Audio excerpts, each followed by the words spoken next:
भूक तहान मैथून मुलं बाळ हे सगळं पशूंनाही असतात.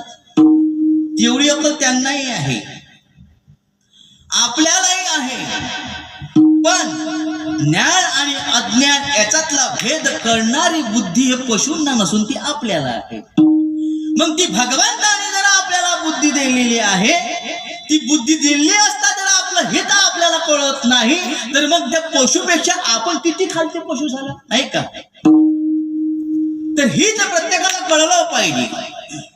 84 लक्ष योनी होऊन आपण या संसारामध्ये आलेलो आहे, आणि या संसारामध्ये येऊन जर आपलं हित आपल्याला कळलं नाही, खाना पिण्यामध्ये आपण जर गुंतलो असेल, त्या मायामध्ये गुंतलो असेल, तर आपणच आपले शत्रू नाही का?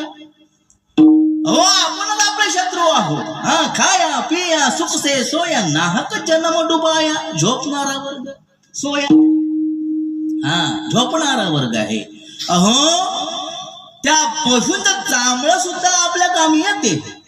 हे बघा, हे मृदंग तिथं तयार झालेला आहे, पशूचं चामडं आहे. पण भगवंताच्या भजनामध्ये कामी आलं, मरण मेल्यानंतरही कामी आलं बरं का ते.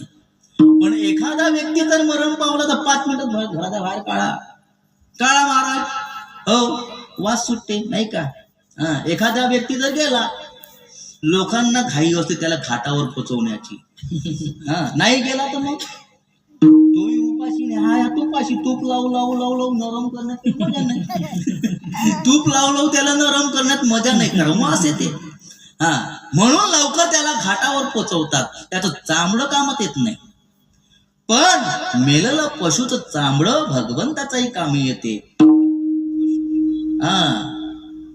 पशु का होत पनैया नर का कछु ना होय, नर एक बार करणे करे सो नर का नारायण होय.